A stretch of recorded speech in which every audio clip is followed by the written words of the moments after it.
이것만 알면 경매 전문가 18년 경력의 경매 노하우를 여러분에게. 오늘은 차순위 매수 신고인의 구속, 차순위 매수 신고인의 구속, 그러니까 뭐 유치장이나 구치소에 구속한다는 게 아니고 차순위 매수 신고를 하면은 어떤 일정 행위를 못하겠다 이런 얘기겠죠. 그리고 매각 허가도 차순위 매수 신고인에 대한 매각 허가를 한번 살펴보고요. 또 그리고 차순위 매수 신고된 경매 사건을 신청 취하할 때는 어떻게 해야 되겠는가.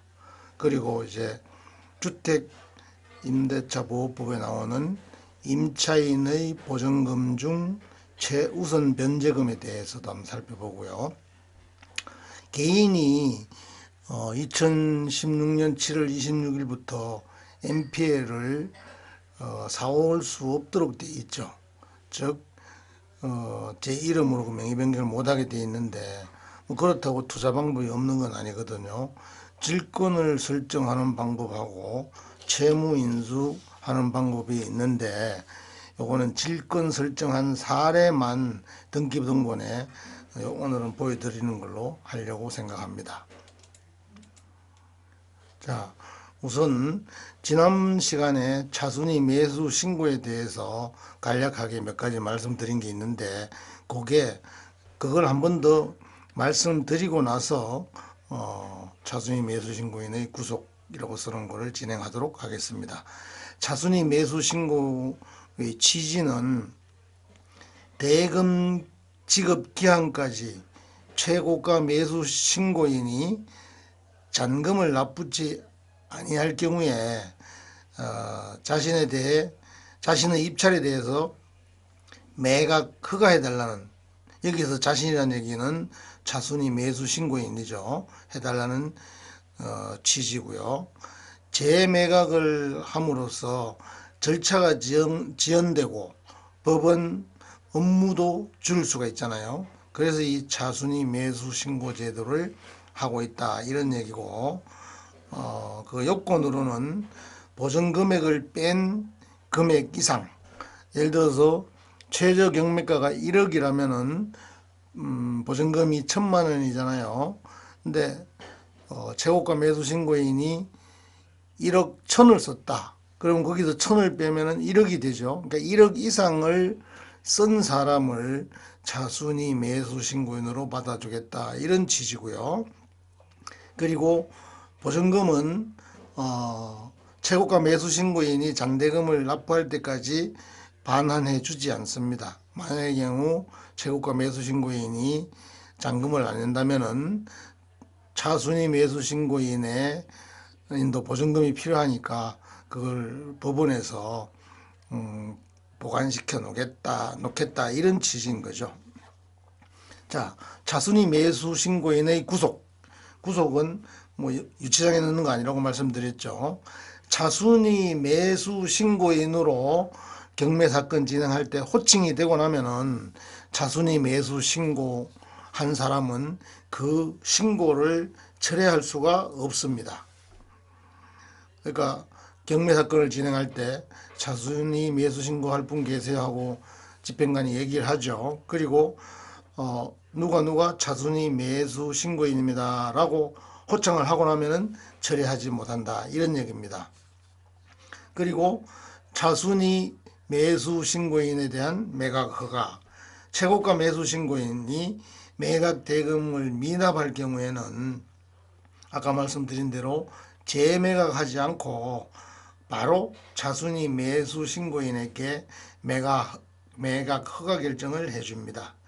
매각 허가 결정을 받은 차순위 매수 신고인이 또 만약에 매각 잔대금을 미납할 경우에는 재매각 절차 진행을 하겠죠. 그럴 때 재매각 기일 3일 전까지 최고가 매수 신고인이나 차순위 매수 신고인 중에 먼저 매각 대금을 납부하면은 그 사람이 먼저 돈 낸 사람이 소유권을 취득하도록 되어 있습니다.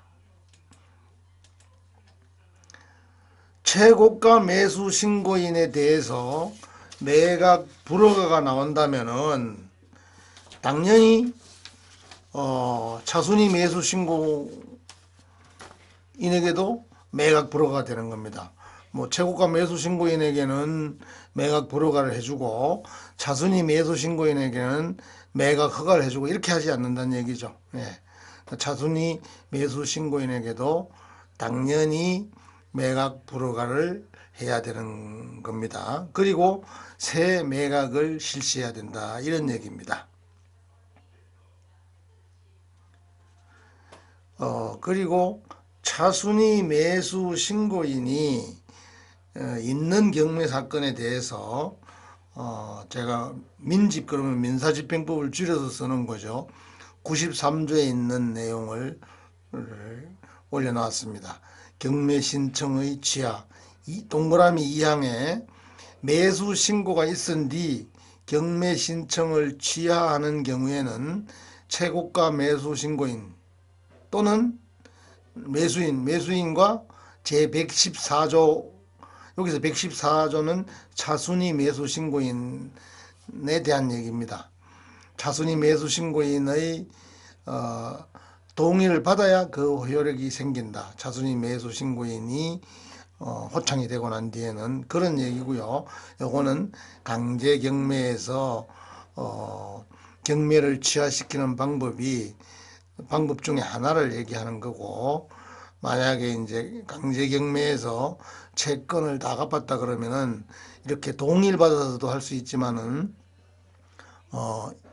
이소 제기를 해서 청구 이소 제기를 해서 경매 절차를 중지시키고 이의 제기한 소에서 이의 제기한 사람이 이긴다면 이긴 결정문을 경매에 갖다 집어넣으면은 또 취하시키는 방법은 있습니다. 여기서는 그 동의를 받을 때는 최고가 매수 신고인과 차순위 매수 신고인의 동의를 다 받아야 된다 이런 얘기입니다. 그 차순위 매수 신고 사건에 대해서는. 자, 권리 분석은 신림동 다가구 주택인데요.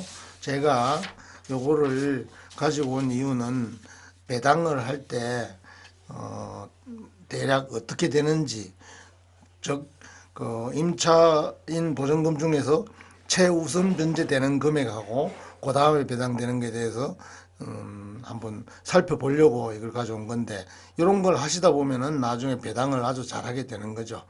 요거는 저기 배당 요구 종기일이 2018년 2월 5일이라는 거고 입찰 기일은 뭐 2018년 11월 22일인 사건입니다. 요게 감정가는 4억 8,976만 130원에서 한 번 유찰되어서 80%인 최저경매가가 3억 9,181만 원인 사건이죠. 경매정보지 한 번에 안 보이기 때문에 연결된 거. 자, 여기는 가압류밖에 없어요. 2억짜리 2015년 12월 8일이 가압류가 있는데 말소 기준 권리가 되는 거죠. 2015년 12월 8일 기준으로 임차인 보증금 중 최우선 변제금에 대해서 살펴볼 건데, 2015년 12월 8일 요 배당요구나 이런 건 다 배당요구 종진에 다 한 사건입니다. 요 앞에 면에는 보면은 이 말소 기준 권리보다 전부 다 앞서 있는 거죠. 앞서 있는 거는 그 앞에서 배당되니까 문제가 없는데, 이제 최우선 변제되는 내용 중에서 살펴봐야지 내용을 알 수 있겠죠. 여기 보시면은 2018년 2월 5일 그 가압류보다도 여기도 늦은 건 없지, 그죠? 2015년 12월 8일이니까 요게 하나 있네요, 요거. 그리고 요거는 2011년 8월 10일이니까 대항력 있는 세입자인데 보증금이 없기 때문에 인수를 해야 돼요. 근데 금액을 모르잖아요. 이건 나가서 조사를 해볼 수밖에 없습니다. 그 내용을 염두에 두고 다음 페이지로 또 넘겨보겠습니다.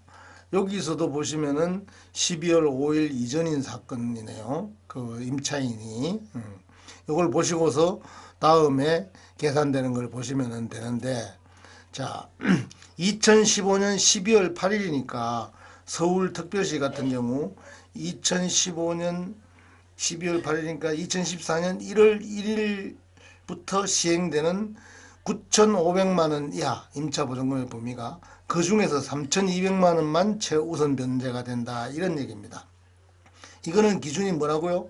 건저당권이나 가압류 말소기준 권리가 되는 거였었잖아요. 그거 날짜하고 비교를 해야지 계약서 쓰는 날짜라든지 뭐 이런 걸 비교하시면은 소액 임차인이 계산하는데 맞지 않습니다. 그걸 염두에 두시고 보시기 바라고, 여기에 입찰가는 그냥 최저 경매가를 입찰 가정가로 가정을 하고서 3억 9,181만 원이죠. 요 계산을 한 겁니다. 요 채권은 3억 8,400개 다 받아갈 수 있겠네요. 뭐 보나마나 그죠. 근데 여기 아까 인수해야 되는 건 하나 있다는 거 염두에 두시고, 여기 지금 자료가 잘못된 게 2015년 12월 8일이면은 3,200인데 여기 3,400으로 돼 있어 가지고 제가 이걸 고친 겁니다. 여기 보면은 자, 요거는 앞에 당연히 뭐 두 개가 다 앞서 있으니까 다 가져가는 게 맞고요. 여기 보시면은 8천만 원짜리 요거 배당될 때, 요 사람이 배당될 때는 3,200이 우선되고 나서 4,200이 여기 계산이 남아야 되는데 여기 4,600으로 되어 있잖아요. 그럼 여기 뒤로 넘어가요. 순위가 여기 해당되기 때문에 2017년 9월 4일이니까 말소 기준 권리보다 늦잖아요. 그러나 요 금액이 9,500 이하니까 3,200은 우선 변제를 받게 되니까 이 말소 기준 권리보다도 여기에 3,200이라고 이렇게 제가 고쳐서 놓고 4,800이 남았다 노랗게 써 있죠.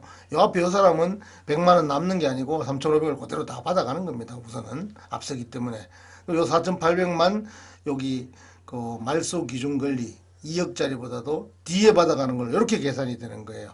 이해가 가시나요? 이게 만약에 저기 9,500이 초과되었다면은 이건 당연히 뒤로 여기 와서 받아가게 되는 거죠. 우선 3,200 먼저 받아가고 4,800 남은 걸 뒤로 받고 이런 식으로 안 되는 거죠. 만약에 9,600이나 1억이었다면은 여기서 받아갈 수 있든지 없든지 그 계산을 따져서 한다. 요거를 염두에 두셔야 됩니다. 여기에서는 그거를 말씀드리려고 요 자를 만든 거고, 아까 말씀드린 대로 요건 인수하는 거 조사해야 된다는 말씀을 드렸습니다. 그렇게 어렵진 않죠. 자, 이거는 다른 사건인데 개인이 NPL에 투자하는데 방법은 등기부 올리면 가장 안전한 방법이잖아요. 그거를 보여드리려고 여자를 올린 겁니다. 자, 건전한 건은 26억. 이 사건은 채권 최고액도 26억입니다. 제가 이 내용을 알기 때문에 이거를 뭐 저축은행에 있던 거를 자산관리대부로 넘겼잖아요. 2018년 4월 27일 날. 그리고 요 1번 건전한건에서 질권을 설정했어요. 저축은행에서. 요게 14억 한 걸로 알고 있습니다. 14억. 그리고 자, 요거는 개인이 한 거예요. 윤땡땡 씨가 1억 3천. 그럼 1억 투자했다는 얘기겠네요. 계산을 해보면 그죠. 1억을 투자하고 실제로 여기에 등기부에 올라갔습니다. 그리고 여기 보면은 1억 9,500이니까 한 1억 5천 투자했네요. 유땡땡님이. 이렇게 되면은 나중에 이제 경매가 진행된다든지 배당이 된다든지 이럴 때 질권자도 이해관계이니까 법원에서 통지도 바로 옵니다. 언제 배당기일이니까 채권 계산서 제출해라 뭐 이런 식으로. 그러면은 채권 계산서를 직접 넣고 요 순위에 따라서 배당금을 직접 수령하니까 안전한 방법이 된다 이 말씀을 드리고 싶은 거죠. 그러니까 개인이 투자하는 방법은 채무 인수로 해가지고 부동산을 낙찰, 그 경매 사건을 낙찰받을 수도 있는데 배당금 투자할 때 론세일이라 그러죠. 그게 2016년 7월 26일부터 개인한테는 명의전이 안 되도록 법이 바뀌었기 때문에 질권 대출 형태로 할 수가 있다 이 말씀을 드리고자 하는 겁니다. 좀 더 자세한 거는 또 뒤에 제가 뭐 NPL 관련된 것도 강의를 하게 되고 이러니까 그때 뭐 채무 인수 방식이라든지 이런 거에 대해서도 또 말씀을 드리도록 하겠습니다. 궁금한 게 있으면 전화 주셔도 좋고요. 자, 오늘은 여기까지 하겠습니다. 자, 감사합니다.